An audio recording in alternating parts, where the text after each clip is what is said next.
di luar bidangnya. Mari kita mulai sekarang. Pak Amin Rais, hebat, lokomotif demokrasi. Tapi apa dia bisa mengubah Indonesia? Selama dia menjadi ketua lembaga tertinggi negara, tidak berubah, korupsi masih banyak, krona-krone masih banyak. Padahal ketua MPR-nya waktu itu lembaga tertingginya Amin Rais. Katanya mah banyak komunis. Pak Gatot pernah jadi panglima. Mana komunisnya tidak ditangkap? Mau sekarang bicara komunis. Saudara, banyak orang mengatakan, wah pemerintah sekarang ini tidak beres.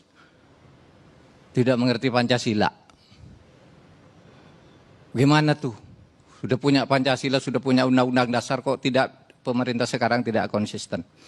Saya katakan tidak ada satu pemerintah pun di Indonesia itu yang tidak dituduh tidak mengerti Pancasila. Bung Karno itu jatuh karena dituduh tidak mengerti Pancasila, padahal beliau yang ngerti Pancasila. Iya kan? Katanya Bung Karno tuh, wah itu komunis. Nah suatu saat Bung Karno itu juga liberalis ketika membuat undang-undang agraria kan. Kalau komunis mestinya orang tidak boleh punya tanah pribadi. Tapi hukum agraria kita mengatakan boleh dengan batas sekian. Nah Bung Karno itu liberalis atau komunis kan gitu. Akhirnya dia dianggap dekat komunis, jatuh juga dianggap melanggar Pancasila. Bung Karno lah ini. Sudah itu katanya Pak Harto bagus, jatuh karena dituduh melanggar Pancasila. Iya kan? Mana ada coba? Tidak ada. Habibie, wah ini hebat katanya. Pak Habibie di demo selama pemerintahnya, lalu dituduh juga tidak mengamankan Indonesia karena melepas Timur-Timur. Dibilang anti NKRI, merusak Pancasila. Gus Dur sama, habis dia di demo sama perintahnya, katanya ini tidak bisa melaksanakan Pancasila, jatuh dia. Mbak Mega dituduh, wah ini jual aset negara, bertentangan dengan Pancasila, bertentangan undang-undang dasar, di demo sepanjang pemerintahnya, sama. Pak SBY ya juga, sampai didatangi oleh tentara-tentara, Anda nih mau enggak mengeluarkan dekret kembali ke undang-undang dasar, ini pemerintahan Anda ini melanggar Pancasila. Anti Pancasila lagi. Jadi sama, sekarang juga dituduh begitu. Besok kalau Pak Gatot jadi presiden, pasti sama akan ada mengatakan Anda enggak ngerti Pancasila. Kalau Rizal Ramli atau saya, atau Pak Muldoko, Pak Karni jadi presiden, pasti akan ada orang mengatakan anti Pancasila. Tidak ngerti Pancasila.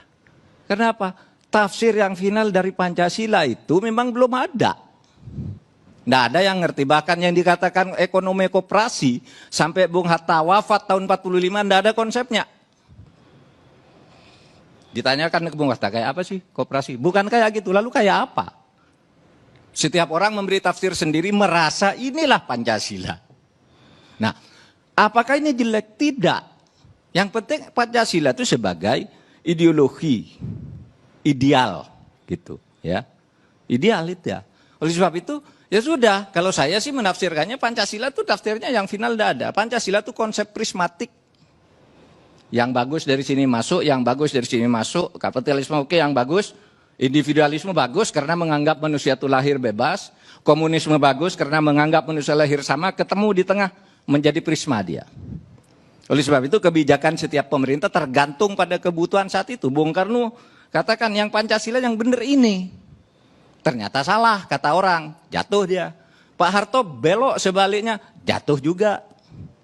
Gitu. Nah oleh sebab itu menurut saya persoalan yang seperti itu, kalau saya yang dari risau, orang pasti ada yang kritik. Siapa coba yang nggak pernah, yang dianggap benar di negara ini? Apakah ada 75 tahun merdeka, apakah ada pemerintah yang dianggap benar dan dianggap sudah melaksanakan Pancasila dan konstitusi? Itu kan tidak ada. Tidak ada kan? Tidak ada. Apakah itu presiden, apa wakil presiden, apakah menteri? Siapapun besok yang jadi presiden, jadi menteri akan dibegitukan lagi. Tapi tidak apa-apa. Itu demokrasi. Siapapun besok jadi presiden akan sama. Ini sejarah selalu berulang begitu. Nah oleh sebab itu saya katakan, saya sama sekali tidak pernah tertarik untuk misalnya mengatakan, wah kami itu oposisi. Kami yang dipimpin negara, baik saya enggak, bukan apa-apa dia. Saya ingin tahu apa yang baru dari kami itu yang dikritik. soal oligarki, itu kritik kita dulu kepada Pak Gatot juga ketika jadi Panglima. Sama kan? Anda dari pemerintahan kok pemerintahannya oligarkis. Gitu. Korupsi, kritik kita juga dulu. Korupsi banyak, gitu. Pro komunis, juga dulu ada begitu. Anda liberal, juga dulu begitu. Semua kritik tuh sudah ada. Sehingga saya tidak merasa, wah ini ada pikiran baru dari kelompok ini. Tidak ada. Saya ingin tahu apa yang baru dari yang sudah-sudah. Kritik kayak gini ini tadi kan tidak baru semua. Mesti pemerintah pada posisi yang salah. Dan itu memang pemerintah harus dibutuhkan. Saya ketika di luar, ya harus begitu dong. Sesudah jadi pemerintah, mari siap dikritik. Gitu aja. Lalu berdiskusi. Itu namanya demokrasi. Gitu. Nah, oleh sebab itu, saudara, saya ingin katakan, bukan hanya orang dikritik, bahkan orang juga sesudah memimpin itu meskipun ideal sebelum memimpin. Sesudah memimpin dapat dikatakan tidak bisa berbuat apa-apa di luar bidangnya. Mari kita mulai sekarang. Pak Amin Rais, hebat, lokomotif demokrasi. Tapi apa dia bisa mengubah Indonesia? Selama dia menjadi ketua lembaga tertinggi negara. Tidak berubah, korupsi masih banyak. Krona-kroni masih banyak. Padahal ketua MPR-nya waktu itu lembaga tertingginya Amin Rais. Katanya banyak komunis. Pak Gatot pernah jadi Panglima. Mana komunisnya tidak ditangkap? Mau sekarang bicara komunis. Gitu. Karena bukan Pak Gatot tidak mau. Dia tidak berwenang di bidang itu. Pada saat itu. Gitu. Sama sekarang. Loh, Pak Anda kok diem aja? Kok orang dibebaskan dari korupsi? Loh kan bukan bidang kita. Itu ada yang ngurus orang lain. Pak kok DPR buat undang-undang gitu partai-partai? Loh itu kan urusan di sana. Kita tidak boleh intervensi. Nah itulah konsekuensi dari demokrasi. Kalau mau beres, tidak ada yang begitu-gitu. Kembalikan pemerintah jadi otoriter lagi. Yaudah, ambil kau. Lakukan apapun yang mau engkau lakukan, kita ikut. Nah, itu bukan demokrasi. Jadi kalau sekarang itu banyak kritik, sama aja dulu kita, Pak Din Samsudin. Dia pernah berkuasa menjadi dirjen. Apa yang dia perbaiki saat itu? Pimpinan Golkar, di MPR juga, nggak ada. Yang dia kritikan sekarang itu kritik kita kepada dia dulu. Iya kan? Iyalah. Saya sebut satu persatu. Rizal Ramli sama juga, sudah pulang. Sudah pulang. Sama. Saya ingin tahu siapa yang bisa menyelesaikan masalah di negeri ini. Tidak ada. Oleh itu sebabnya katanya tidak ada yang berdaya. Kecuali kita punya kesadaran kolektif membangun demokrasi.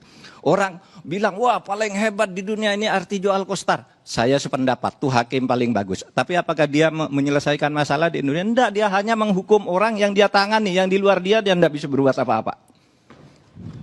Karena demokrasi itu menghendaki distribusi kekuasaan di mana kita tidak boleh mencampuri. Itulah demokrasi. Makanya tidak bisa semua orang lalu bisa semuanya. Itu konsep otokrasi, bukan demokrasi. Kalau mengharap itu baik semua. Nah, saudara.